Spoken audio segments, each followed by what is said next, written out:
Good morning dear students. আমি আজি বিজ্ঞান বিষয়ৰ 1 নং অধ্যায় খাদ্য আমি ক'ৰ পৰা পাওঁ পাঠটি খাদ্যৰ ভিন্নতাৰ বিষয়ে আলোচনা কৰিম। এতিয়া ক্ৰিয়াকলাপ 1ত মন কৰাচোন। তোমালোকৰ বিদ্যালয়ৰ বিভিন্ন বন্ধু-বান্ধৱীবোৰক সোধা যে দিনটোৰ ভিতৰত তেওঁলোকে কি বিভিন্ন ধৰণৰ খাদ্য খায়। আকৌ কৈছে ভাৰতৰ বিভিন্ন ৰাজ্যত থকা বন্ধু বান্ধৱীৰ পৰাও এনে ধৰণৰ তথ্য পাব পাৰা নেকি এবাৰ চেষ্টা কৰি চাব কৈছে। যিহেতু আমাৰ বিদ্যালয়সমূহ বন্ধ, আমি বন্ধু বান্ধৱীবোৰক লগ পোৱা নাই, নহয়নে বাৰু? তেনেহ'লে তোমালোকে মোক কোৱাচোন আজি কি খালা? আমি সকলোৱে বিভিন্ন সময়ত বিভিন্ন ধৰণৰ খাদ্য খাওঁ, নহয়নে বাৰু? আমি ৰাতিপুৱা আৰু কি ধৰণৰ আহাৰ খাওঁ সেই একেবিধ আহাৰেই দুপৰীয়া আৰু ৰাতি খাওঁনে বাৰু? নিশ্চয় নাখাওঁ, নহয়নে? ৰাতিপুৱা আমি ব্ৰেড, গাখীৰ, কণী, ফল-মূল এই ধৰণৰ খাদ্য খাওঁ, নহয়নে? কিন্তু দুপৰীয়া আৰু ৰাতি আমি সাধাৰণতে ৰুটি, ভাত, দাইল, পাচলিৰ আঞ্জা, মাছ, মাংস আদি খাওঁ, নহয়নে বাৰু?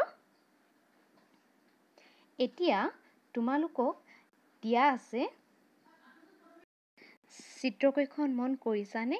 ইয়াত বিভিন্ন ধৰণৰ খাদ্য কিছুমান দিয়া আছে, নহয়নে? এখনত কি দিয়া আছে?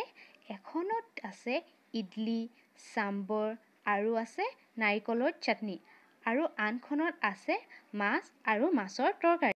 আমি খোৱা খাদ্যবোৰ বিভিন্ন ধৰণৰ হ'ব পাৰে। এই খাদ্যবোৰ কিহৰ পৰানো প্ৰস্তুত কৰা হয় তাৰ বিষয়ে আমি আজি আলোচনা কৰিম। ঘৰত ৰন্ধা ভাতৰ বিষয়ে ভাবাচোন।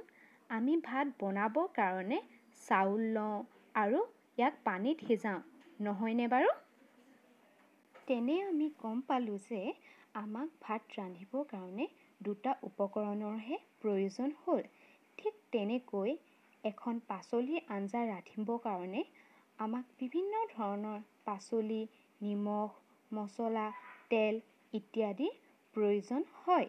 ঠিক তেনেকৈ দাইল ৰুটি বনাবৰ কাৰণেও আমাক বিভিন্ন ধৰণৰ উপকৰণৰ প্ৰয়োজন হয়। তেনেহ'লে ছাত্ৰ ছাত্ৰীসকল আমি বুজি পালোঁ যে বিভিন্ন ধৰণৰ খাদ্যবস্তু বনাবৰ বাবে ব্যৱহাৰ হোৱা বস্তুকে খাদ্যৰ উপকৰণ বুলি কোৱা হয়। তেনেহ'লে ছাত্ৰ ছাত্ৰীসকল তোমালোকৰ এই খাদ্যবস্তু আৰু ইয়াৰ উপকৰণসমূহৰ এই তালিকাখন এবাৰ প্ৰস্তুত কৰিবাচোন। ধন্যবাদ।